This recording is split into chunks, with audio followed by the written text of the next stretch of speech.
இடம்பலம் நேயர்களுக்கு வணக்கம். தொடர்ச்சியா நாடாளுமன்ற கூட்டத்தொடர் தொடங்கி நடந்துட்டு இருக்கிறத பார்க்க முடியுது.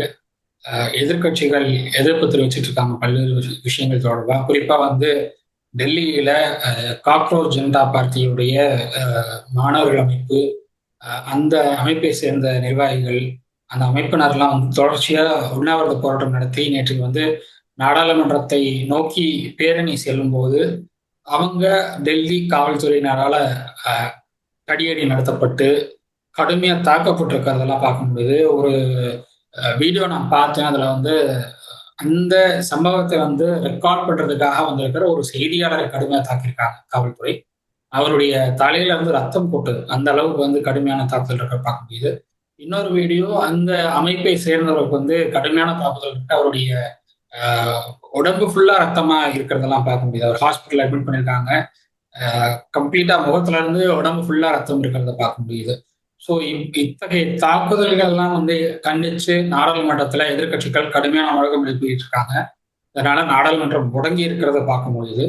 இப்படியான சூழல் தான் வந்து தொகுதி மறுவரை மசோதா அப்படிங்கிற ஒரு மசோதாவை மீண்டும் கொண்டு வர்றதுக்கு மத்திய பாஜக திட்டமிட்டு இருக்கிறத பார்க்க முடியுது.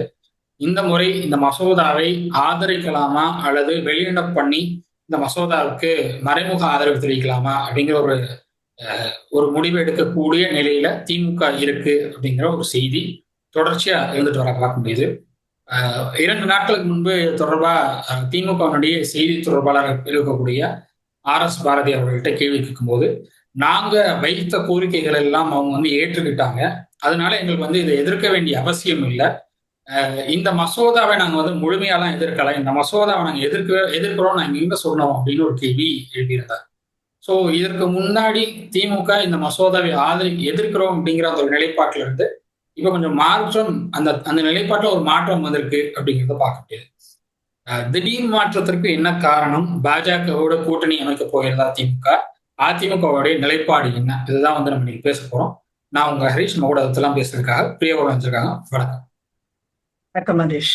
ஒரு நல்ல டாபிக் தான் எடுத்திருக்கோம். பட் நீ வந்துட்டு சொல்றப்போ வந்து அங்க காக்ரோச் ஜனதா பார்ட்டி அந்த இது சொன்ன, பத்திரிகையாளர்கள் தாக்கப்பட்டது சொன்ன, 2 பேருக்கு வந்துட்டு அந்த அடிபட்டு ரத்தத்துல இருந்தாங்கன்றதெல்லாம் சொன்ன.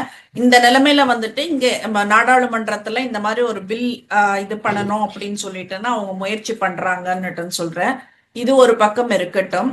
ஆனா இந்த மாதிரி நேரத்துல நம்ம தமிழ்நாட்டுல வந்துட்டு ஜனநாயகன் பட ரிலீஸ பத்தி தான் ரொம்ப பெருமையா பேசிட்டு இருக்காங்க. அத நீ மறந்துட்டேன்னு நினைக்கிறேன். தாவேக்கனுடைய ஐடி விங் வந்து அந்த ஜனதா பார்ட்டியோடைய மீதான தாக்குதலை கண்டிச்சிருக்காங்க.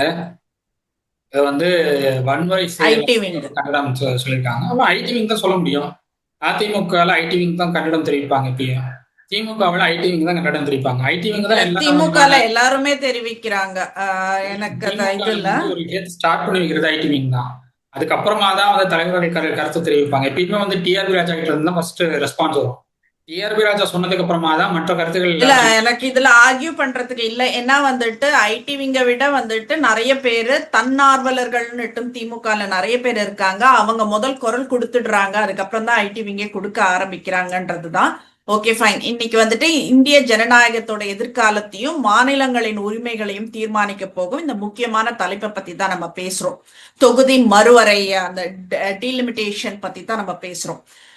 இந்த விவகாரத்துல தமிழகமும் திமுகவும் ஏன் மௌனமா இருக்காங்க அப்படின்றத நீ கேக்குற. நான் எப்படி பாக்குறேன்னா, ரொம்ப கவனமா இருக்காங்க. உத்தி சார்ந்த ஒரு அணுகுமுறையை கையாள்றாங்க அப்படின்றதுதான் வந்துட்டு நம்ம ஆழமா புரிஞ்சுக்கணும்னு நான் நினைக்கிறேன். தொகுதி மறுவரை பத்தி நீ சொல்லிடுறியா என்னன்றது? அப்படின்னா என்ன, அதனால வந்துட்டு என்ன பாதிப்புன்றத நீ சொல்லிடு.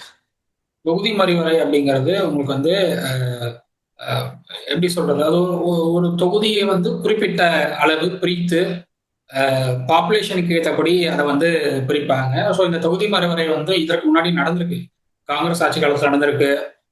அதுக்கப்புறம் நடந்த சென்சஸை மையப்படுத்தி தொகுதி மறுவரை செஞ்சிருக்காங்க.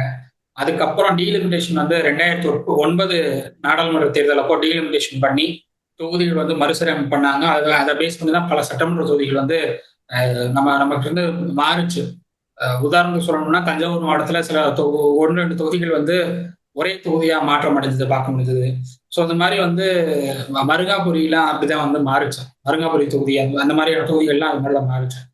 So okay. டீலிமிட்டேஷன் அப்படிங்கிறது என்னை பொறுத்தவரை சென்சஸ் எடுக்கிறாங்கன்னா அந்த சென்சஸை பேஸ் பண்ணி தொகுதியை மறுசீரமைப்பு, அதாவது தொகுதி வந்து பாப்புலேஷனுக்கு ஏற்றபடி பிரிச்சு குறிப்பிட்ட சட்டமன்ற உறுப்பினர்கள், குறிப்பிட்ட நாடாளுமன்ற உறுப்பினர்கள் அதிகமாக இருக்க வேண்டுமா இல்ல குறைவாக இருக்க வேண்டுமா அப்படிங்கறத தீர்மானிக்கக்கூடிய ஒரு இடத்துல இந்த டீலிமிட்டேஷன் இருக்கு அப்படிங்கறத நான் பார்க்கிறேன். என்னை பொறுத்தவரை டீலிமிட்டேஷன் நடக்கணும் அப்படிங்கறத என்னுடைய கருத்தும் கூட. ஏன்னா டீலிமிட்டேஷன் வந்து நீங்க ஸ்டாப் பண்ண முடியாது. ஒன்ஸ் நீங்க சென்சஸ் எடுக்கிறீங்க அப்படின்னா சென்சஸோட நீங்க வந்து டீலிமிட்டேஷன் பண்ணி தான் ஆகணும், வேற வழியே கிடையாது. டீலிமிட்டேஷன் வந்து தமிழ்நாட்டுக்கான பிரதிநிதித்துவம் மட்டும் இல்ல, நாட்டுடைய பல மாநிலங்களுக்கான பிரதிநிதித்துவமும் தடைபடும். நீங்க டீலிமிட்டேஷன் பண்ணி அதை நீங்க உயர்த்தணும், உங்களுடைய பிரதிநிதித்துவம் உயரணும் அப்படின்னு நீங்க நினைக்கிறீங்கன்னா அந்த கோரிக்கை வைக்கலாம். பிரதிநிதித்துவம் உயரக்கூடாது, பிரதிநிதித்துவம் உயர்ந்தாலும் பரவாயில்ல, இல்ல உயரக்கூடாது அப்படின்னு நீங்க நினைச்சாலும் பரவாயில்ல, நாங்க எதிர்ப்போம் அப்படிங்கிற ஒரு மைண்ட் செட் போனீங்கன்னா அதை என்ன பொறுத்தவரை தவறுன்னு நான் பாக்குறேன். ஓகே. இல்ல இது எம்பிக்கள் தாவேகாவும் காங்கிரஸும் எதிர்க்கிறாங்க இதுல. பட் என்ன பொறுத்தவரை டீலிமிட்டேஷன் யார் யார் எதிர்க்காங்க? தாவேகாவும் காங்கிரஸும் எதிர்க்கிறாங்க. தாவேகால எத்தனை எம்பி இருக்காங்க அங்க? தாவேகால எம்பிக்கள் கிடையாது. மேபி அப்புறம் நீ எதிர்த்தா என்ன, ஆதரிச்சா என்ன? இந்த நாடாளுமன்ற கூட்டத்தொடர்ல டீலிமிட்டேஷன் மசோதா பாஸ் ஆகும் என்ன சாத்தியம் இருக்கு? வந்து திமுக 22 உறுப்பினர்கள் போக இன்னும் 8 உறுப்பினர்கள் தேவையில்ல. தாவேகா எதிர்க்கிறாங்கன்னு சொல்றீங்க, எம்பியே இல்லாம தாவேகா எதிர்த்தா என்ன, ஆதரிச்சா என்ன? ஓகே ஹரிஷ். டீலிமிட்டேஷன் மசோதாக்கு ஆறுதுறை திமுக 22 உறுப்பினர்கள் போக 8 உறுப்பினர்கள் யாரும் தேவை? எந்த கட்சி உடைக்க போறாங்க? எந்த கட்சி உடைஞ்சு பாதியா பிரிஞ்சு பாஜக ஆதரவு போதும்? எந்த கட்சி மம்தா பானர்ஜியோட நிக்க போறாங்களா? திரிணாமுல் காங்கிரஸ் அப்படிங்கறதெல்லாம் பார்க்கணும்ல. உங்களுக்கு வந்து இது டீலிமிட்டேஷன் ப்ராசஸ்ங்கிறத தாண்டி பாஜக ஆதரவா இருக்கக்கூடிய கட்சிகள் எது, பாஜக எதிர்ப்பு நிலைப்பாட்டில் இருக்கக்கூடிய கட்சிகள் எதுங்கிறத காட்டக்கூடிய ஒரு மசோதா இந்த மசோதா அப்படிங்கிறதா முக்கியமான விஷயம் அப்படிங்கறத நான் பாக்குறேன். ஓகே. அரசியலமைப்பு சட்டப்பிரிவு அந்த 82 படி ஒவ்வொரு மக்கள் தொகை கணக்கெடுப்பிற்கு அப்புறமும் இந்த நாடாளுமன்ற சட்டமன்ற தொகுதிகளோட எல்லைகளும் அந்த எண்ணிக்கைகளும் மாற்றி அமைக்கப்பட வேண்டும்ன்றதுதான் இது. இதோட வரலாற்று பின்னணி என்னன்றது பார்த்தோன்னா 1971ல அது வந்துட்டு ஒரு சிறப்புமிக்க முடிவா இருந்தது. 76ல இந்திரா காந்தி அம்மையார் பிரதமரா இருந்த போது அது 42வது அரசியல் அமைப்பு திருத்தம் பண்ணாங்க. அப்போ மக்கள் தொகையை கட்டுப்படுத்தும் தேசிய இலக்கை அடைய 2001 வரைக்கும் தொகுதி மறுவரையறைக்கும் அந்த தடை விதிக்கப்பட்டது. அப்புறம் 2002ல அது நீட்டிக்கப்பட்ட தடைன்னு சொன்னாங்க. 2002ல வாஜ்பாய் தலைமையிலான ஆட்சியில 84வது திருத்தம். இந்த தடை வந்துட்டு மீண்டும் 2026 வரை நீட்டிக்கப்பட்டதுன்னு சொன்னாங்க. காரணம் என்ன அப்படின்னா குடும்ப கட்டுப்பாட்டு திட்டங்களை சிறப்பா செயல்படுத்தும். 2026 வரைக்கும் இல்ல, 2021 வரைக்கும் நீட்டிக்கப்பட்டுச்சு. அதுக்கப்புறம் கொரோனா அப்படிங்கறத காரணம் காட்டி 5 ஆண்டுகள் நீட்டிச்சிருந்தாங்க. கரெக்ட். சோ இது சிறப்பாக செயல்படுத்தும் மாநிலங்களை தண்டிக்கப்படக்கூடாதுன்றதுதான் இது ஒரே நோக்கமா இருந்தது. சோ மக்கள் தொகையை பெருக்கும் மாநிலங்களுக்கு இது பரிசா இருக்கக்கூடாது அப்படின்றதுதான் வந்துட்டு இது இருந்தது. இத பத்தி வந்துட்டு நிறைய விஷயங்கள் நாம பேசியிருக்கோம். அதோட என்ன சொல்றது, கர்நாடகா, ஆந்திரா, தெலுங்கானா இதெல்லாம் பாதிக்கப்பட்ட 50 ஆண்டுகள்ல வந்துட்டு மத்திய அரசு அழைப்பை ஏத்துட்டு மக்கள் தொகையை ரொம்ப சிறப்பா கட்டுப்படுத்தினாங்க. தமிழ்நாட்டோட இப்பயே இருக்கிற விகிதம் அந்த டோட்டல் ஃபர்டிலிட்டி ரேட் 1.4 இருக்கு. இது தேசிய சராசரி 2.0 விட வந்துட்டு குறைவு தான் அப்படின்றதெல்லாம் நம்ம நிறைய பேசிட்டோம். ஸோ இதுக்கப்புறம் வந்துட்டு அந்த டிஎஃப்ஆர் அந்த ரேட் பிரகாரம் போனாக்கா இவங்களுக்கு இத்தனை பர்சன்ட், அவங்களுக்கு அத்தனை பர்சன்ட் விஷயங்கள் எல்லாம் நம்ம போன வீடியோலயே நம்ம எல்லாமே பேசிட்டோம்னு நினைக்கிறேன். இப்ப நம்ம பேச வேண்டியது என்னன்னா, நீ கேட்கறது திமுக ஏன் அமைதியா இருக்கு அப்படின்றதுதான். இது வந்துட்டு ஒரு ஸ்லோ அப்படின்றது நான் எடுத்துக்கிறேன். நான் ஒரு ஸ்ட்ராட்டஜிக் சைலன்ஸ் அப்படின்றத நான் எடுத்துக்கிறேன். நான் இவ்வளவு பெரிய பிரச்சனை இருக்கும்போது திமுக வந்துட்டு ஒரு அவசரப்பட்டு ஒரு முழக்கமிட்டு வீதிக்கு வராம காத்திருந்து கவனிக்கும் அந்த வெயிட் அண்ட் வாட்ச் அந்த உத்தியை வந்துட்டு கையாள்வதற்கு அவங்களுக்கு வந்துட்டு ஒரு 4 முக்கிய காரணங்கள் இருக்கு. ஃபர்ஸ்ட் வந்துட்டு வரைவு மசோதா, அந்த டிராஃப்ட் பில் அது இன்னும் வரவே இல்லை. இப்ப மத்திய அரசு தொகுதி மறுவரை மசோதால கடைசி வரைக்கும் அந்த வரைவை வந்துட்டு இன்னும் நாடாளுமன்றத்துல தாக்கல் செய்யல. சோ பூனைக்குட்டி வெளியில வரத்துக்கு முன்னாடியே அந்த பைய அடிக்கிறதுல அர்த்தம் இல்லைல்ல. வரைவு வந்த பிறகு அதுல இருக்கிற அந்த சட்ட சிக்கல்களையும் தென் மாநிலங்களுக்கான அந்த பாதுகாப்பையும் துல்லியமா என்ன தாக்கவோ எதிர்க்கவோ முடியும் அப்படின்றதுதான் பாயிண்ட். மத்திய அரசு தாக்கல் செய்ய இருக்கிற அந்த மசோதாவோட நோக்கம், ஷரத்துகள், அதுக்கப்புறம் அந்த வரைவு, ஸ்கோப் அண்ட் அப்ஜெக்டிவ்ஸ், இதெல்லாம் முழுமையா வெளிவந்த பிறகு அதோட நன்மை தீமைகளை ஆராய்ந்து முடிவெடுக்க திட்டமிட்டு இருக்காங்க அப்படின்றது என்னோட பார்வை.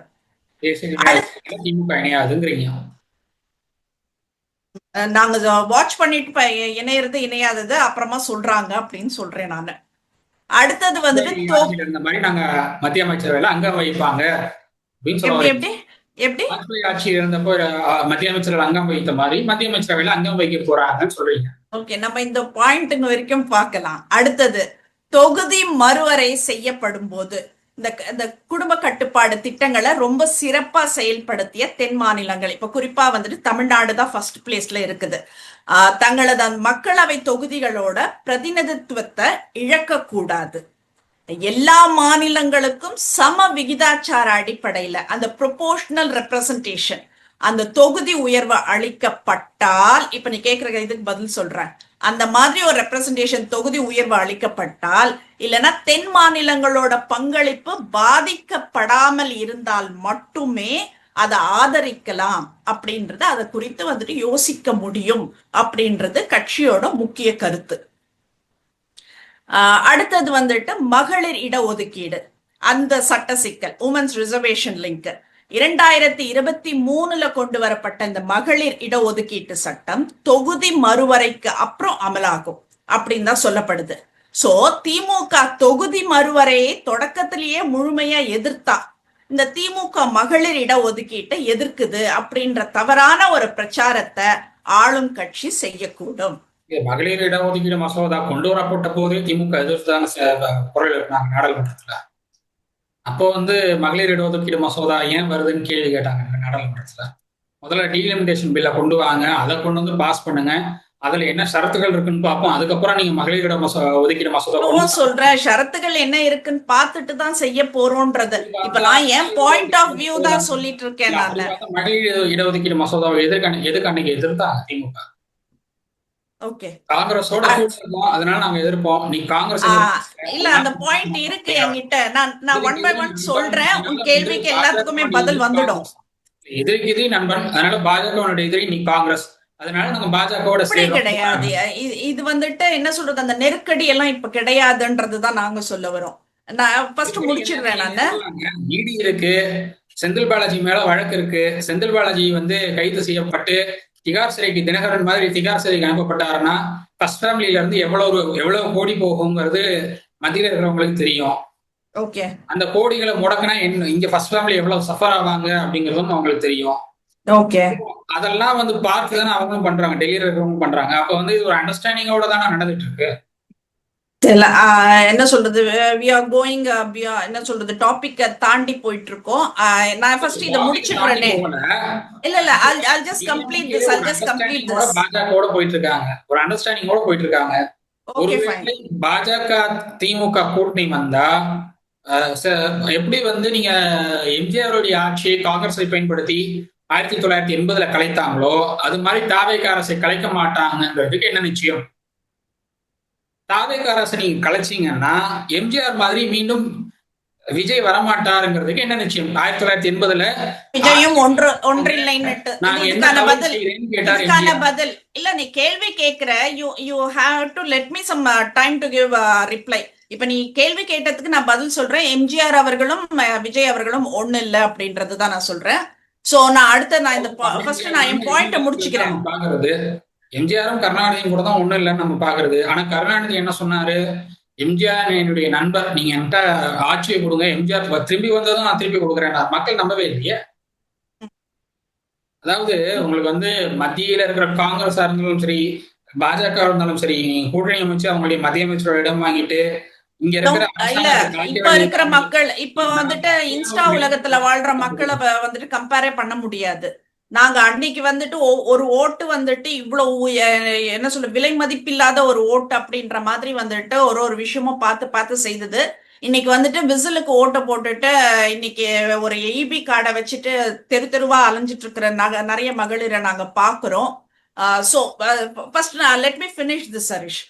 சோ அடுத்தது வந்துட்டு நான் என்ன சொல்றேன்னாக்கா, இந்த ராஜதந்திர பேச்சுவார்த்தைக்கான கதவுகள் அப்படின்றது தான் நான் பாக்குறேன். டிப்ளமேட்டிக் டோர் ஓபன் அப்படின்றது மத்திய அரசோட முன்கூட்டியே இந்த மோதல் போக்க கடைபிடிச்சா, இந்த கூட்டாட்சி தத்துவத்தோட அடிப்படையில தென் மாநிலங்களுக்கான இந்த பாதுகாப்பு உத்தரவாதத்தை, அந்த கேரண்டிஸ் அதை பெற திமுக விரும்புது அப்படின்றத நான் சொல்றேன்.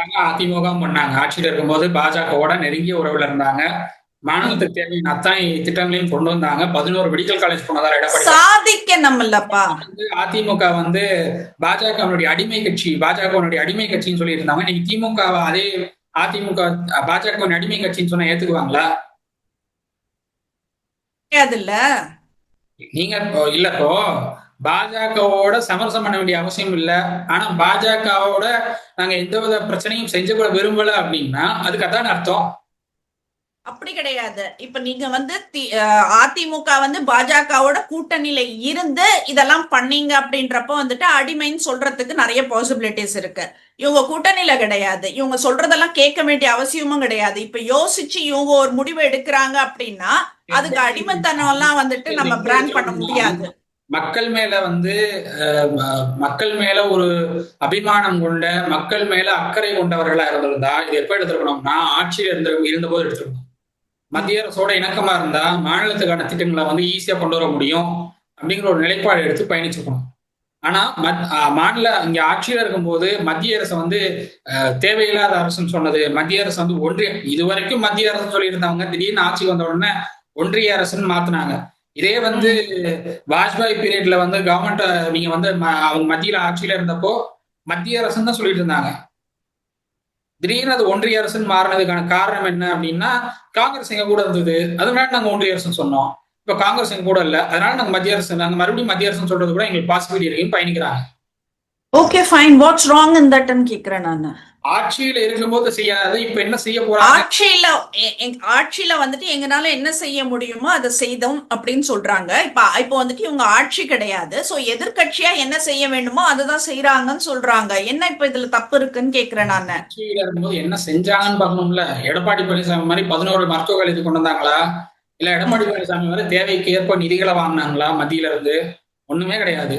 பாஜக எதிர்ப்புங்கிற ஒரே போர்வைக்குள்ள பயணிச்சுக்கிட்டு பாஜக வந்து கடுமையா விமர்சனம் பண்ணிட்டு பிரதமர் மோடி அவர்கள் ஒருமையில விமர்சனம் பண்ணி அவ்வளவு விமர்சனத்தை வச்சுட்டு இன்னைக்கு வந்து நாங்க பாஜகவை வந்து தேவையில்லாம நாங்க எதிர்க்க மாட்டோம் அப்படின்னு போறது. அப்படி எல்லாம் சொல்லல. தேவையில்லாம எதிர்க்க மாட்டோம்ன்றதெல்லாம் வந்துட்டு வார்த்தைகள் இல்ல. தேவையில்லாமல் எதிர்க்க மாட்டோம்ன்றதுனா வந்துட்டு இப்போ அவசியம் இல்ல அப்படின்றதுதான். இப்ப நாங்க என்ன ஸ்டாண்ட் எடுக்கணும்னு இப்ப கூட்டணி கட்சிகள் எங்க கூட இல்ல. அக்கறை இருந்திருந்தா அந்த அவசியம் இல்லை அப்படிங்கிற நிலைப்பாடு ஆட்சியில இருந்த போது வந்திருக்கணும். இல்ல அதுதான் நான் சொல்றேன். அப்போ கூட்டணி தர்மம்னு ஒண்ணு இருக்குல்ல. ஆட்சியில் இல்லாத போது வருதுன்னா அதிகாரம் எங்ககிட்ட இல்ல, அதிகாரம் எங்ககிட்ட திரும்பி வரணும்னா நாங்க இதெல்லாம் செஞ்சுதான் ஆகணும், நாங்க வந்து சமரசத்துக்கு கூட ரெடியா இருப்போங்கிற ஒரு நிலைக்கு போறாங்கன்னு தானே அர்த்தமாகுது. இது வந்து ஒரே மனதா எடுக்கிற ஒரு முடிவு இது திமுக. ஆனா அன்னைக்கு இருந்த சூழ்நிலை வந்துட்டு கூட்டணி கட்சிகளோட எல்லாரோட அனுசரிச்சு போற ஒரு சூழ்நிலை. அது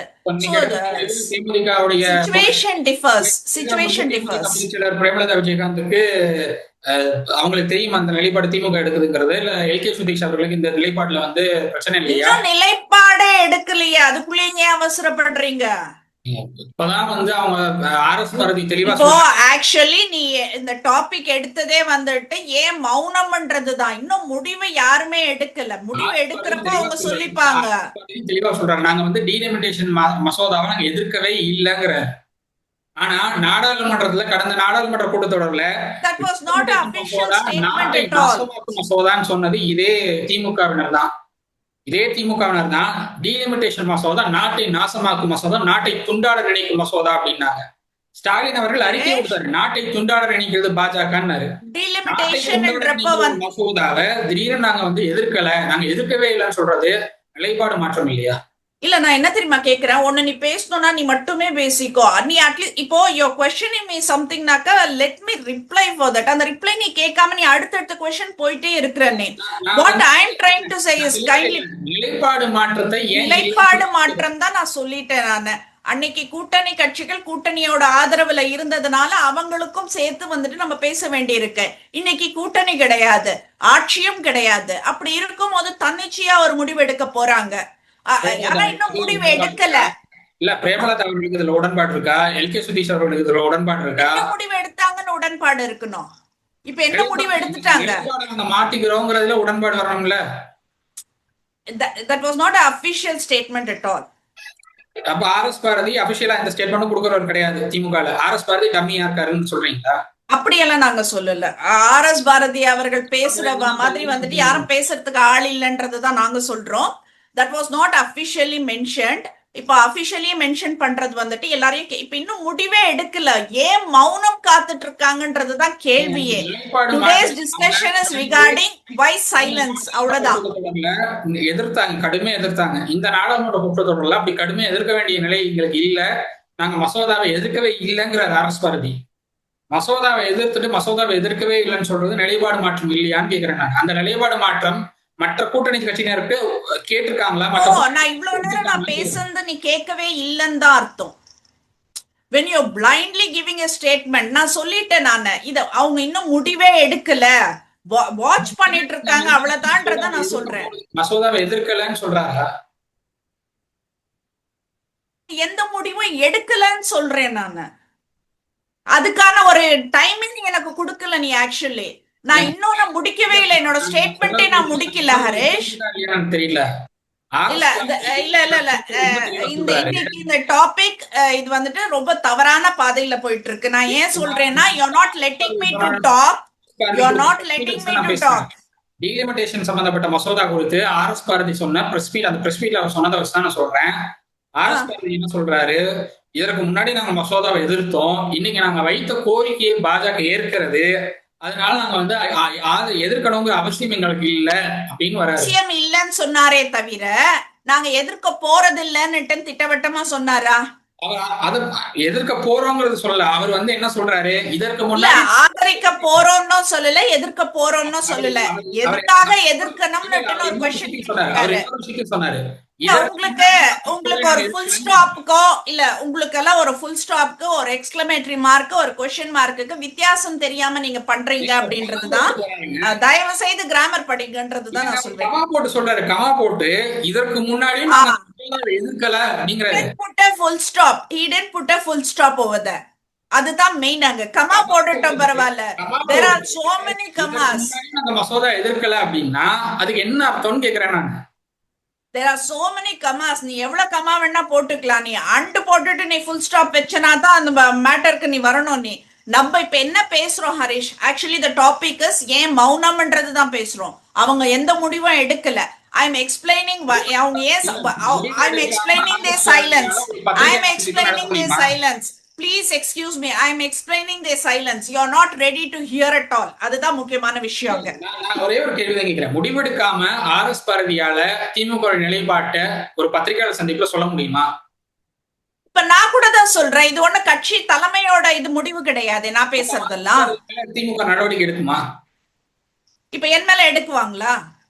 நீங்க திமுக உறுப்பினர் இல்ல, ஆர்.எஸ். பாரதி திமுக அபிஷியல் ஸ்போக்ஸ் பர்சன். ஓகே, அப்படி கிடையாது. ஒரு அறிக்கைன்றத வெளியில வரட்டும், அப்புறமா பேசலாம். நம்ம அபிஷியல் ஸ்போக்ஸ் பர்சன் சொல்றாருங்க, நாங்க இதுக்கு ஃபைன். அதுல இப்ப நான் அதுதானே நான் இவ்வளவு தெளிவா நான் சொல்றேன். நானு நாடாளுமன்றத்தோட ஃபுட்டேஜஸ்ல திமுகவினர் இந்த மசோதா நாட்டை துண்டாட நினைக்கும் மசோதான்னு பேசினாங்க. அப்படி பேசிட்டு நாங்க இதுக்கு முன்னாடி எதிர்க்கவே இல்லை அப்படின்னா அது நிலைப்பாடு மாற்றம் இல்லையா தான் நான் கேக்குறேன். இல்ல, நான் இப்ப சொன்னது என்னன்னாக்கா, இந்த ப்ரொபோர்ஷனல் ரெப்ரசன்டேஷன் பத்தி எல்லாம் நான் நிறைய பேசியிருக்கேன் நானு. சோ அதெல்லாம் என்ன சொல்றது, வெயிட் அண்ட் வாட்ச்ன்ற ஒரு கான்செப்ட்ல தான் போயிட்டு இருக்காங்கன்றதுதான் நான் சொல்றேன் நானு. இது வந்துட்டு ஒரு டிசிஷனே கிடையாது. நீ வந்துட்டு டிசிஷன் எடுத்துட்டாங்கன்ற மாதிரி நீங்க பேசிட்டு இருக்கீங்க. Not fair. டிசிஷன் எடுத்துட்டாங்கன்னு சொல்ல, இதற்கு முன்னாடி இருந்த நிலைப்பாட்டில இருந்து இப்ப மாறுபடுறாங்களே, அது வந்து சரியான்னு கேக்குறேன் நான். இல்ல, மாறுபடலாம். மாறுபடுறது வந்துட்டு சிச்சுவேஷனுக்கு வந்துட்டு மாறுபடலாம், அதுல தவறு இல்லைன்றதுதான் என்னோட இது. சோ நான் இந்த கேரண்டிஸ் பத்தி நான் சொல்லிட்டேன். அடுத்தது வந்துட்டு இந்த தென் மாநிலங்கள்ல ஒருங்கிணைக்கும் காலம் இது. சோ தமிழ்நாட்டோட பிரச்சனை மட்டும் இல்ல இது. ஆந்திரா, கர்நாடகா, கேரளா, தெலுங்கானான்னுட்டுன்னு எல்லா தென் மாநிலங்களோட பிரச்சனை இது. சோ மாநிலங்களுக்கு இடையே ஒரு கூட்ட அமைப்பை உருவாக்கவும் பொதுவா ஒரு கோரிக்கையை வரைமுறைப்படுத்தவும் கால அவகாசம் தேவைப்படுது. அதனால நாங்க எந்த முடிவும் எடுக்கலன்றத நான் சொல்ல வரேன். அடுத்தது வந்துட்டு சாத்தியமான தரவுகள், தரவுகள்ன்றது சாத்தியமான தீர்வுகள் என்ன அப்படின்றத சொல்றேன். பாசிபிள் சொல்யூஷன்ஸ் இதுக்கு என்ன அப்படின்னா, தொகுதி மறுவரையறை வந்துட்டு நியாயமா நடக்கணும்னா திமுக மற்றும் இந்த நடுநிலையாளர்கள் முன்வைக்கிற இந்த மாற்று வழிகள்னுட்டுன்னு ஒண்ணு இருக்கு. அது வந்துட்டு 71 மக்கள் தொகையே வந்துட்டு அடிப்படையா தொடர்றதா அப்படின்றதுதான். 1971 மக்கள் தொகைப்படி மாநிலங்களுக்கான அந்த தொகுதி சதவீதத்தை நிலையா வச்சுட்டு மாநிலத்திற்கு மட்டும் தொகுதிகளை மாத்தி அமைக்கலாம். அது ஒண்ணு இருக்கு. சீரான சதவீத உயர்வு, அந்த ஈக்குவல் பர்சன்டேஜ் இன்க்ரீஸ். நாட்டின் மொத்த தொகுதிகளை உயர்த்தினாக்கா எல்லா மாநிலங்களுக்கும் ஒரு சமமான சதவீதத்துல, இப்போ ஃபார் எக்ஸாம்பிள் அந்த 50% உயர்வு அப்படின்னாக்கா அந்த தொகுதிகளை உயர்த்தணும் அப்படின்றதுதான். இப்ப தமிழ்நாட்டுக்கு வந்துட்டு 39 இருக்காங்க, அப்ப ரைட் ஆரோனாக்கா 58. உத்தரப்பிரதேஷ்க்கு எப்படி ஓகே, இப்போ உத்தரப்பிரதேஷ்க்கு 80 months, ரைட் ஆரோ 120, அந்த மாதிரி தான் நாங்க சொல்றோம். நாங்க இப்ப இந்த மாநிலங்களவை ராஜ்யசபா அதிகாரத்தை உயர்த்துறது அப்படின்றது இன்னொரு விஷயம் இருக்கு. அது அமெரிக்க நாடாளுமன்றத்தை போல அந்த யுஎஸ் செனட், அந்த சின்ன மாநிலமோ பெரிய மாநிலமோ அந்த வேறுபாடு இல்லாம எல்லா மாநிலங்களுக்கும் மாநிலங்களவையில சரிசமமான இடங்களை வழங்கி அதோட அதிகாரத்தை உயர்த்தலாம். சோ இந்த மாதிரி நிறைய விஷயங்கள் இருக்கு ஹரிஷ். இது எதுவுமே வந்துட்டு நம்ம இப்ப அலசி ஆராயாம நான் எதிர்க்கிறேன்னு எதிர்க்கிறதோ நான் ஆதரிக்கிறதோ ஒரு ஆளும் கட்சியா இருக்கும் போது செய்தாங்கன்னாக்கா அது கூட்டணியோட உந்துதலோட செய்துட்டாங்க. இன்னைக்கு தனித்துவமா விடப்பட்டிருக்காங்க. இன்னைக்கு இவங்க எடுக்கிற முடிவு தான். இப்ப நீ சொல்ற தேமுதிக ஓகே ஃபைன், அவங்க உட்கார்ந்து டிஸ்கஸ் பண்ணுவாங்க. டிஸ்கஸ் பண்ணிட்டு இதை நாங்க சொல்ல போறோம், உங்களுக்கு ஓகேவான்னு கேட்க தான் போறாங்க. அதுக்கப்புறம் வந்துட்டு அந்த கூட்டணி நீடிக்கும் நீடிக்காது, யார் எப்போ எங்க போறாங்கன்றது நமக்கு தெரியாது. சோ நம்ம என்ன சொல்றோம்னாக்கா இது வந்து ஒரு ஃபைனல் பண்றப்போ, அந்த கன்க்ளூஷன் வர்றப்போ எல்லாரும் உட்கார்ந்து பேசிட்டு தான் அந்த முடிவு எடுப்பாங்க அப்படின்றதுதான். 1971 கணக்கெடுப்பை மையப்படுத்தி நடத்தலாமா இல்லை எப்படிங்கிறது பார்க்க போறாங்க அப்படிங்கிறீங்க. பட் கடந்த முறை மசோதா தோற்கடிக்கப்பட்ட போதே வந்து 2026 மக்கள் தொகை கணக்கெடுப்பின் படிதான் இது நடக்க போகுதுங்கிறது உறுதியாயிடுச்சு. கடந்த முறை இந்த மசோதா தோற்கடிக்கப்படாமல் இருந்திருந்தால் 2011 மக்கள் தொகை கணக்கெடுப்பின் படி நடந்திருக்கணும். ஆனா தோற்கடிக்கப்பட்டதுனால வேற வழி இல்லாம கட்டாயப்படி 2026 இப்ப நடக்கிற இந்த மக்கள் தொகை கணக்கெடுப்பின் படிதான் இந்த மசோதா வந்து தாக்கலாகி அப்படிதான் டீலிமிட்டேஷன் நடக்க போகுது. அப்படிங்கிறப்போ இந்த 2026 மக்கள் தொகை கணக்கெடுப்பை திமுக ஆதரிக்குதா அப்படிங்கிற ஒரு இடத்துக்கும் பார்க்க வேண்டியிருக்கு. அதை ஆதரிக்கலாங்களா அப்படிங்கிற ஒரு நிலைப்பாட்டையும் அவங்க எடுக்க வேண்டிய சூழல்ல இருக்காங்க. ஆனா திமுக இந்த விஷயத்துல அமைதியா இருக்காங்க அப்படிங்கறத தாண்டி பாஜகவுடைய நிலைப்பாடு என்னங்கிறத பார்த்துட்டு நம்ம வந்து முடிவெடுக்கலாங்கிறத பொறுத்து அதிமுகவுக்கு நெருக்கடி ஏற்படுத்தும் அப்படிங்கிறத நான் பாக்குறேன். ஏற்கனவே வந்து திமுக அதிமுக பாஜக ஒரே கூட்டணியில இருக்கு, ஒரே கூட்டணியில பயணிக்கிறாங்க நிர்மல்குமார் கடுமையான விமர்சனங்களை முன்வச்சிட்டு இருக்காரு. அதுக்கு இதெல்லாம் வலு சேர்க்காங்க. ஏன்னா உங்களுக்கு வந்து எல்லாரும் ஒரே கூட்டணியில இருக்காங்க, இங்க தாவேகாவை மட்டுமே எதிர்க்கிறாங்கன்னு அமைச்சர்கள் இருந்து எல்லாரும் குற்றச்சாட்டு வைக்கும் போது முதலமைச்சரே பேசுறாரு, தீர்ந்து போன சக்தியும் தீர்க்கப்பட்ட சக்தியும் தீர்ந்து போன சக்தியும் ஒன்னா சேர்ந்திருக்காங்க, நம்ம எல்லாம் எதிர்க்கிறதுக்குன்னு பேசுறாரு. அந்த சக்திகள் தான் சக்திகளே வாங்கி இவங்க வண்டி ஓட்டிட்டு இருக்காங்க. அவர் கேட்கலாங்க, இவங்களா போனாங்க. காங்கிரஸ் வந்து தாவேகா கூப்பிட்டுச்சாலி சோஃபா இவங்க கேட்கல, அவங்க கொண்டு வந்து வச்சாங்க. சோஃபா வந்து நாங்க தாவேகால இருந்து யாரும் கொடுத்தாங்கன்னு திருமாவளவன் சொன்னாரா? இல்லையே. விஜய் வராருன்னு எங்களுக்கு தகவல் வந்தது, முதலமைச்சர் வராருங்கிறப்போ, ஒரு சிஎம் எலக்டட் சிஎம் வராருங்கிறப்போ நாங்க அவரை வந்து இப்படி வரவேற்கணுங்கிறதுனால வாடகை சோஃபா வாங்கணுங்கிறாரு திருமாவளவன். திருமாவளவன் சொல்றாரு, நான் சொல்லல, திருமாவளவன் சொல்றாரு. காதர் மொய்தீன் அவர்களும் அதான் சொல்றாரு, சிஎம் எலக்டட் சிஎம் வராரு, அதனால நாங்க வந்து சோஃபா வந்து வாங்குறோம். எங்ககிட்ட இருந்த பழைய சோஃபா இருந்தது, அது ரொம்ப வஸ்டான கண்டிஷன்ல இருந்தது. எலக்டட் சிஎம் வராருங்கிறப்போ அவரை நாங்க இப்ப திமுக இருந்து ஸ்டாலின் அவர்கள் வரும்போது கூட தான் நாங்க புது சோஃபா வாங்கணுங்கிறாரு காதர் மொய்தீன். அப்படி பார்த்தா திமுகவும் சோஃபா மாடல்ல தான் இருந்திருக்குன்னு சொல்லணுமா? அந்த அவசியம் அவங்களுக்கு ஏற்படல. அவசியம் ஏற்படலைன்னா நீங்க வந்து தாவேகா எம்எல்ஏ 15 பேர்கிட்ட பேரம் பேசிட்டு இருப்பாங்களா? எதுவுமே வந்துட்டு என்ன நீ வந்துட்டு எப்படி இன்னொரு பேசுறேன்னா Facebookல வரத வச்சு நீ பேசிட்டு 15 இருக்க, Twitterல வரத வச்சு பேசிட்டு Facebookல இருக்க. வரத நாட் பத்தியும் ஃபேர். சோசியல் மீடியால வரத வச்சு பேசல. காவல்துறை விசாரணையில என்ன தகவல் வந்திருக்கோ அதை பத்தி பேசுறாங்க.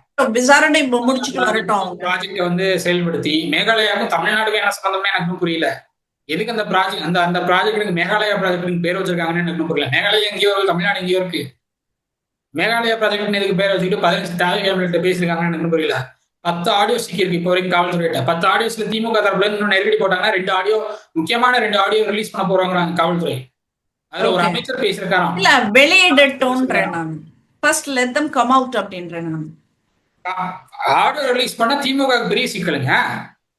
இல்ல லெட் தம்ன்ற பாத்துக்கலாம். லெட் தம்ன்றேன் நான். ஒரு எம்எல்ஏ கிட்ட பேசியிருக்காங்க 15 கோடி ரூபாய் நாங்க தரோம் அப்படிங்கிற மாதிரி பேசுறாரு சொல்றாங்க. சோ அப்படி இருக்கிறப்போ சொல்றாங்க. காவல்துறை தரப்புல இருந்து எனக்கு கிடைக்கிற தகவல் இது சொல்றாங்க. ஓகே. எனக்கு காவல்துறை தரப்புல இருந்து எனக்கு கிடைக்கிற தகவல் கடந்த ஆட்சியில வந்து இப்ப நீயும் காவல்துறைய ரகசியமா பேசிக்கிறதெல்லாம் வந்துட்டு நாங்க எடுத்துக்க முடியாது இல்லையா? எங்களுக்கு வந்துட்டு பப்ளிக்ல கொண்டு வாங்க. கடந்த ஆட்சியில மட்டும் அதிமுக இத்தனை குழப்பங்கள் நடக்குது, அத்தனை குழப்பங்கள் நடக்குதுன்னு ஊடகங்கள் பேசும்போது எல்லாம் அமைதியா தானே இருந்தாங்க. அதிமுக ல இருந்து அப்ப கேள்வி கேட்க வேண்டியது தானே. அப்ப நீங்க கேள்வி கேட்கல. இன்னைக்கு நான் கேள்வி கேட்கிறேன். எல்லாரும் கேள்வி கேட்டவங்க, நான் கூட கேள்வி கேட்டேன். ஊடகங்களுக்கு என்ன அதிமுக மட்டும் தான் கண்ணுக்கு தெரியுதான்னு கேட்டேன் நானு. அதுதான் இப்ப நீ அப்படி இல்ல ஹரேஷ். இன்னைக்கு வந்துட்டு நான் வந்துட்டு டிஃபெண்ட் பண்றேன். ஸ்டாலின்ங்கிற இமேஜ மட்டுமே காட்டி ஸ்டாலினையும் தோக்கடிச்சாச்சு, அதிமுகவும் தோக்கடிச்சாச்சு, நடுவுல தாவேக உள்ள கொண்டு வந்து நிப்பாட்டிட்டாங்க. யார் பண்ண வேலைன்னு எல்லாருக்கும் தெரியுது. எந்த டீம் பண்ண வேலைன்னு எல்லாருக்கும் தெரியுது. மறுபடியும் அதிமுக குழப்பம், திமுக வந்து இந்த பிரச்சனை எல்லாம் ஓடிட்டு இருக்கு. திமுக வந்து தாவேகோட பேச்சுவார்த்தை நடத்திட்டு இருக்காங்க. தாவேக எம்எல்ஏ கிட்ட பேச்சுவார்த்தை நடத்துறாங்க. இன்னும் ஊடகங்கள் அதே விஷயத்தான் கட்டமைச்சிட்டு வராங்களே தவிர ஊடகங்கள் திருநா பாட்ட மாதிரி எனக்கு தெரியல. கண்டிப்பா இப்படியான அதாவது உங்களுக்கு தாவேக எம்எல்ஏ கிட்ட பேச்சுவார்த்தை நடத்தும் போது அவசியமே இல்லை. ஏன் நடத்துறாங்கன்னு எனக்கு புரியல. நீங்க தாவேக எம்எல்ஏ பேச்சுவார்த்தை நடத்தி ஆட்சி அமைக்க முடியாது உங்களால. ஒருவேளை அதிமுக உங்களுக்கு சப்போர்ட்டிங் வந்தாங்கன்னா அவங்க ஆட்சி அமைக்கலாம். அதிமுக சப்போர்ட்டிங் வந்தா அதிமுக அதோட காலி. அவங்களுடைய கொள்கையை இது பண்ணிடுவாங்க. அவங்களுடைய கொள்கை அதிமுக அப்படி ஆதரவு கொடுத்ததுன்னா எந்த தொண்டம் கூட இப்ப அதிமுக அப்படி வந்தாங்கன்னா எடப்பாடி பழனிசாமி மேல இருக்கிற ஒரு கோபம் என்ன, எல்லாருக்கும் அதிமுக தொண்டர்கள் எல்லாருக்கும் இருக்கிற ஒரு கோபம் என்னன்னா, எதுக்காக சட்டமன்ற உறுப்பினர்களை புதுச்சேரி கூட்டிட்டு போயிட்டு நல்ல செய்தி வரும் எதுக்கு சொன்னாருங்கிற ஒரு கோபம் எல்லார்கிட்டையும் இருக்கு. தொண்டர்கள் எல்லார்கிட்டையும் இருக்கு. அதிமுக நிர்வாகிகள் உட்பட எல்லார்கிட்டையும் இருக்கு. நான் பேசுற ஐடி நிர்வாகிகள் எல்லாரும் சொல்றாங்க, ஒரு எடப்பாடி ஏன் இந்த மாதிரி கருத்து தெரிவிச்சாருன்னு எங்களுக்கு புரியல அப்படிங்கிறாங்க. ஒரு வார் ரூம் கிரியேட் பண்ணுங்க எங்களை மாதிரி சோஷியல் இது வந்து நான் என்ன தெரியுமா சொல்றேன், இந்த ஐடி விங் வந்துட்டு இதுக்கு முன்னாடியே சொல்லியிருக்கணும். எப்ப நான் ஐடி விங்ல வந்து ஏஐ தெரிஞ்சவங்களை மட்டும் தான் நான் அப்பாயிண்ட் பண்ணுவேன்னுட்டுன்னு எடப்பாடியார் சொன்னதுக்கு அப்புறம் எதுக்கு சொல்லணும்னு கேக்குறேன். சொன்னாராங்கிற கேள்வி முதல்ல வருது. ஏன்னா அது ஊடகங்கள் சொல்ற விஷயம். சொன்னார், சொல்லப்பட்டது, தகவல் அப்படிங்கறதெல்லாம் ஊடகங்கள் சொல்ற விஷயம். இதைதான் வந்து தாவேக்கு ஆட்சி அமைக்கும் போது திமுகவும் அதிமுகவும் பேச்சுவார்த்தைனாங்க. அது வந்து காதர் மொய்தீன் சொன்னதுக்கு அப்புறம் தான் விஷயமே தெரிஞ்சது. ஆமா ஸ்டாலின் தான் பேசினாரு, ஸ்டாலின் தரப்புல இருந்து பேச்சுவார்த்தை நடத்துறாங்கிறது காதர் மொய்தீன் சொன்னதுக்கு அப்புறம் தான் நமக்கு தெரிய வந்தது. இப்ப வந்து எடப்பாடி பழனிசாமி அவர்கள் பேசினாராங்கிறதே தெரியல. நேற்று கூட மணிகண்டன் வந்து எடப்பாடி பழனிசாமி அவர்கள் பதவி விலகணும்னு ஏதோ பேசினாருன்னு சொல்றாங்க. மணிகண்டன் அப்படி பேசினாரான்னு தெரியாது. ஓகே. ஏன்னா எடப்பாடி நீங்க வந்து அதிமுக பொறுப்புல இருக்கிற எல்லாருமே எடப்பாடி ஆதரவாளர்கள். எடப்பாடி அவர்களை எதிர்க்கிற நிலையில அங்க யாருமே இல்லை இன்னைக்கு. அப்படி இருக்கிறப்போ எடப்பாடி பழனிசாமி அகைன்ஸ்டா ஒருத்தர் கருத்து சொல்றாரு அப்படிங்கிறது அது ரொம்ப பெரிய விஷயம். அப்படியான கருத்துக்கள் முதல்ல வெளியில வராது. ஆக்சுவலா கட்சி அலுவலகத்துல இருந்து வெளியே வராது, பாஸ் ஆகாது. ஆனா பாஸ் ஆயிருக்கு. எங்களுக்கு வந்த தகவல் இதுதான் வந்து சொல்றாங்க. வந்திருக்கக்கூடிய தகவல் நம்பகத்தன்மை வாய்ந்த தகவல் ஊடகங்களா சொல்றதுதான். அந்த ஊடகங்களா சொல்லக்கூடிய அந்த தகவல்ங்கிற அந்த விஷயம் எங்க இருந்து வருதுன்னு பார்க்கணும். அது மாதிரிதான் எனக்கு இப்ப காவல்துறையில இருந்து ஒரு தகவல் வந்திருக்கு. இந்த மாதிரி பேசியிருக்காங்க அமைச்சர்கள், முன்னாள் அமைச்சர்கள் ஒருத்தர் பேசியிருக்காரு, எம்எல்ஏ கிட்ட எல்லாம் பேசியிருக்காங்க அப்படிங்கிற தகவல் இருக்கு. இதை காவல்துறை தரப்புல இருந்து சொல்றாங்க. இந்த மாதிரி மேகாலயா பண்ணிடுவோம். எனக்கு திருநாவுக்கரசு இப்படி பண்ணுவாருன்னு எனக்கு தெரியாது, சத்தியமா எனக்கு தெரியாது. திருநாவுக்கரசு நான் வந்து சர்வே ரிப்போர்ட்ஸ் பண்ணுவாரு, அது எனக்கு தெரியும். அதை தாண்டி வந்து அவர் வந்து அண்ணாமலையோட ஆதரவாளர் இருந்தார் ரொம்ப நாளா. 2024 நாடாளுமன்ற தேர்தலில் அண்ணாமலை அவர்களுக்கு ஆதரவா பல்வேறு செயல்பாடுகளில் ஈடுபட்டிருந்தாரு. இன்னும் சொல்ல போனா அண்ணாமலை அவர்கள்ட்ட பணம் வாங்கினாரும் கூட ஒரு குற்றச்சாட்டு அன்னைக்கு பாஜக வந்து வைக்கப்பட்டுச்சு. பாஜக நிர்வாகிகளே சொன்னாங்க அண்ணாமலை அவர்கள் வந்து இந்த மாதிரி பணம் கொடுத்துருக்காரு அப்படின்னு சொல்லி. அப்படியான சூழல்ல அவர் திமுக சப்போர்ட்டிவா இறங்குறாரா அப்படின்னு எனக்கு தெரியல. அவர் திடீர்னு திமுக நிலைப்பாடு எடுக்கிறதுக்கு என்ன காரணம்னு எனக்கு தெரியல. ஏன்னா சர்வே ரிப்போர்ட்ல வந்து ஒரு ரிப்போர்ட் அதிமுக ஃபேவரா கொடுத்தாரு, திடீர்னு அது திமுக ஃபேவரா மாத்தினாரு. ஏன் மாத்தினாரு, ஏன் கொடுத்தாருன்னு தெரியல. ஒரு ஒரு நாள் வந்து விஜய் முதலமைச்சர் வர்றதுக்கு பாசிபிலிட்டி இருக்குன்னாரு. ஊடகங்கள்லாம் வந்து கேட்டாங்க பிரஸ் கிளப்ல, எப்படி நீங்க விஜய்க்கு பாசிபிலிட்டி இருக்குன்னு சொல்றீங்கன்னா அவர் காரணம் பண்ண உடனே அடுத்த நாளே வந்து திமுக தான் ஆட்சி அமைக்க போகுதுன்னாரு. ஒரு சர்வே ரிப்போர்ட் எடுத்துட்டு அடுத்த நாளே அது எப்படி மாறுச்சுன்னு அப்படி எனக்கு இன்னும் புரியல. அதுவே எனக்கு இன்னும் புரியல. நான் அந்த சர்வே ரிப்போர்ட் காப்பி கேட்டேன், நான் திருநாவுக்கரசு அவர்கள்ட்ட வாட்ஸ்அப்ல நான் கேட்டேன். நான் அந்த காப்பி கொடுங்கன்னு கேட்டேன். அதுக்கு ரெஸ்பாண்டே பண்ணல இப்ப வரைக்கும். இப்ப பண்ண முடியாது, அவர் சிறையில் இருக்க, இப்ப பண்ண முடியாது. அன்னைக்கு அந்த அந்த காப்பி கொடுத்துருந்தா அவர் என்ன மாதிரி சர்வே எடுத்திருக்காருன்னா உங்களுக்கு தெரிஞ்சிருக்கும். அதுவும் தெரியும். திருநாவுக்கரசு அவர்களை தாண்டி இதுல பல பேர் ஈடுபட்டிருக்காங்க அப்படிங்கறத காவல்துறை தரப்புன்னு சொல்லுவாங்க. சோ உங்களுக்கு வந்து பாஜகவினுடைய ஆதரவு இருந்தா இந்த ஆட்சியை கலைக்க முடியுங்கிற ஒரு நிலைப்பாட்டோட தான் திமுக பயணிக்கிறாங்க அப்படிங்கறதுதான் பலருடைய குற்றச்சாட்டுங்கிறப்போ எதுக்கு அந்த இடத்தை நோக்கி திமுக நகரணும்?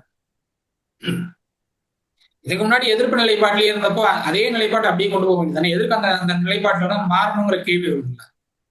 நீங்களா தானே வாண்டடா வந்து பாஜக விவகாரம் தொடர்பான நிலைப்பாட்டில் நாங்க மாறுதல் காட்டுறோம் அப்படின்னு சொல்லி நீங்களா வாண்டடா வந்து காட்டும் போது தாவேக அரசு கவிழ்ப்பதற்காக, தாவேக்காக்கு எதிரான நிலைப்பாடு எடுப்பதற்காக அதிமுக, திமுக, பாஜக எல்லாம் ஒண்ணு சேர்றாங்கிறத குற்றச்சாட்டு நிரூபிக்கப்படக்கூடிய இடத்துக்கு தள்ளப்படுது இல்ல. நீங்களா வாண்டடா பாயிண்ட் எடுத்து கொடுக்குற மாதிரி ஆகாது. இது திமுக புரிஞ்சு செயல்படுறாங்களா இல்ல புரியாம செயல்படுறாங்களா எனக்கு புரியல. ஓகே. சோ இந்த விஷயத்துல, இந்த தொகுதி மறுவரையறை விஷயத்துல வந்துட்டு திமுகவோட மௌனம்ன்றது பயத்தினால வந்த மௌனம் இல்லைன்றது தான் நான் சொல்லுவேன். அது ஒரு வியூக ரீதியான அமைதி. இது பயத்தின் காரணமா வந்த மௌனம். ஏன்னா இந்த மாதிரி நிலைப்பாடு எடுத்தாச்சுன்னா செந்தில் பாலாஜியை இடி டார்கெட் பண்ணாது. செந்தில் பாலாஜி டார்கெட் பண்ணப்படலை அப்படின்னா மாப்பிள்ளை சாருக்கு பிரச்சனை இல்லை.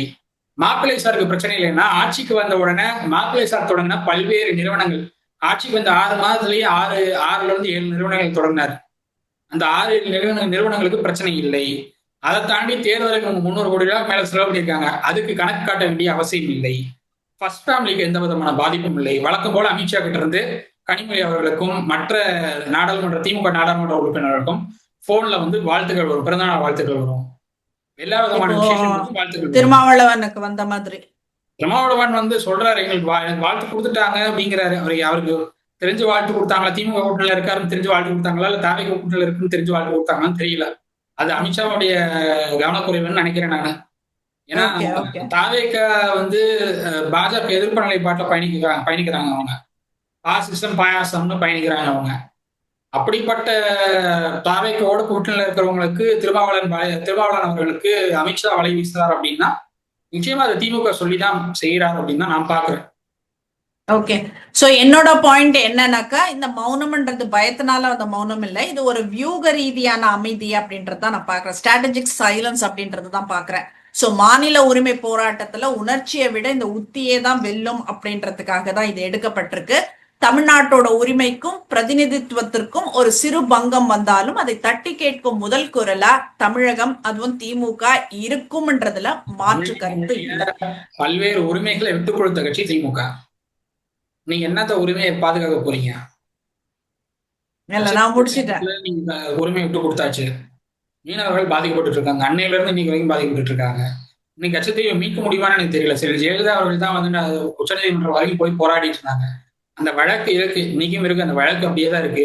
கடலூருடைய அந்த அருள்மொழித்தேவன் அவர்கள் தான் அந்த வழக்குல ஒரு பார்ட்டியா இருக்காரு.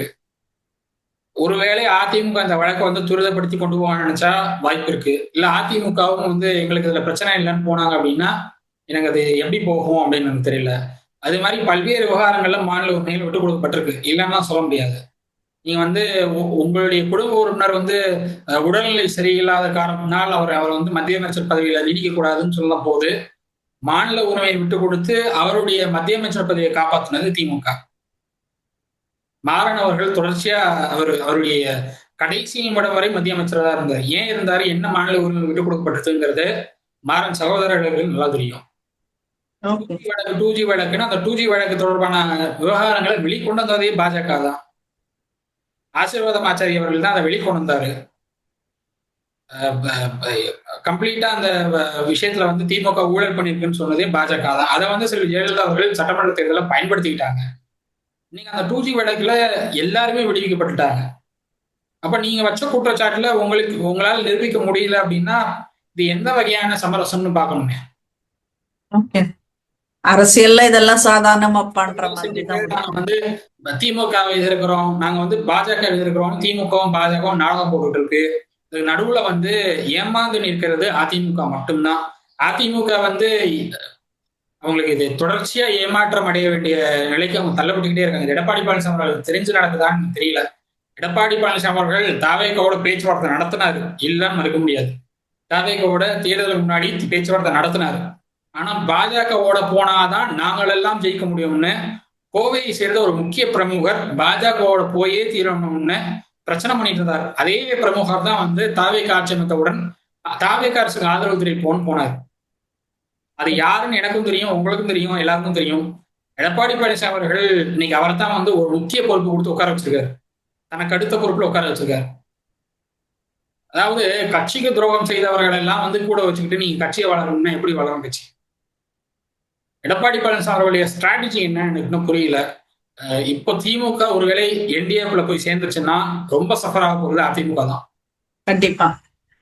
இப்ப ஒரு சின்ன வருத்தம் என்ன அப்படின்னா, இது வந்துட்டு 50 ஆண்டு கால கட்சி.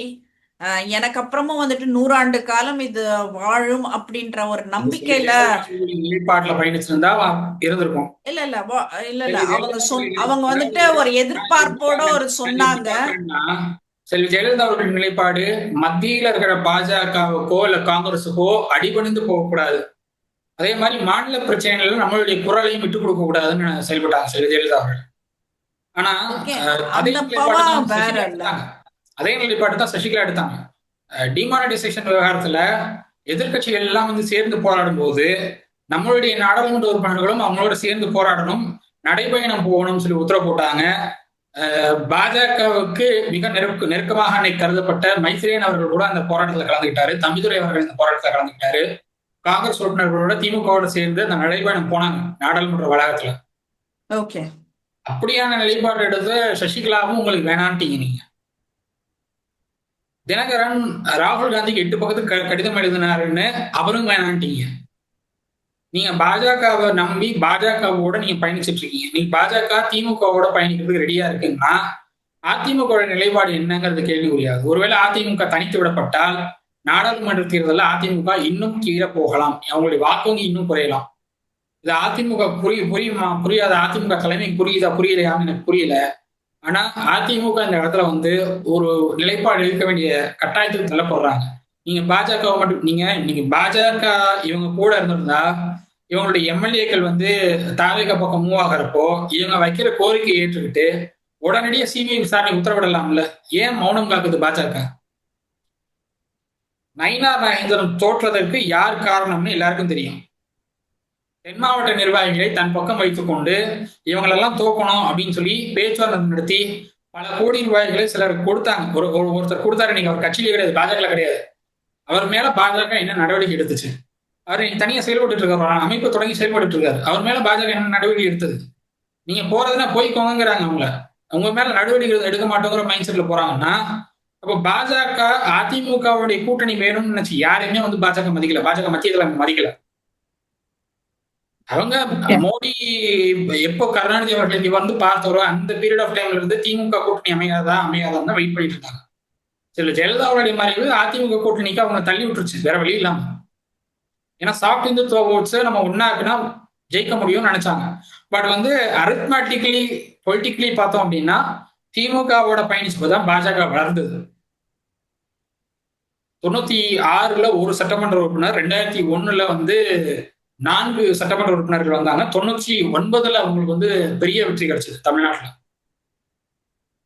திமுகவோட பயணிச்சப்பதான் பாஜக வளர்ந்தது. ஆக்சுவலா திமுக பயணித்து போகும் தனியா இருந்த போனோம் பாஜக வளர்ந்தது. அதிமுக போன பாஜக வளரல. அதிமுகவுக்கும் அது டிராபேக், பாஜகவுக்கும் அது டிராபேக். யார் சொல்லி இந்த கூட்டணி அமைச்சாங்கன்னு எனக்கு இன்னும் புரியல. ஒருவேளை நீங்க செல்வி ஜெயலலிதா அவர்களுக்கும் சோனியா காந்தி அவர்களுக்கும் தான் பிரச்சனை.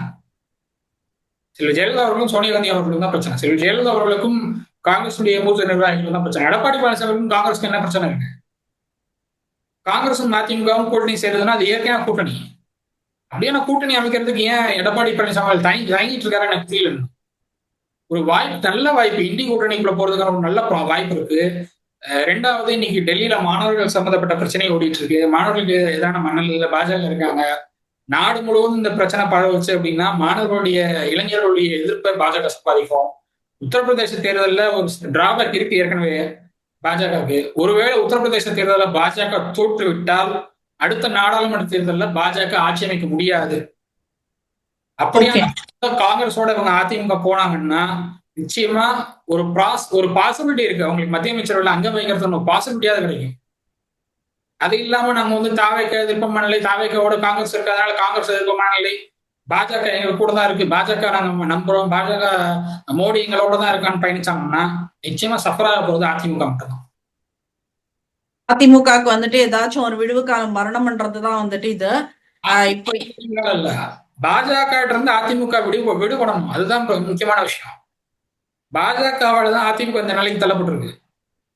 எப்பெல்லாம் வந்து இவங்க 2016 இருந்து செல்வி ஜெயலலிதா அவர்களுடைய மறைவுக்கு அப்புறம் சசிகலா வேணாம்னு சொன்னாங்க, தினகரன் வேணாம்னு சொன்னாங்களோ, அந்த பீரியட் ஆஃப் டைம்ல இருந்து பாஜகவுடைய கட்டுப்பாட்டுல தான் இருக்காங்க.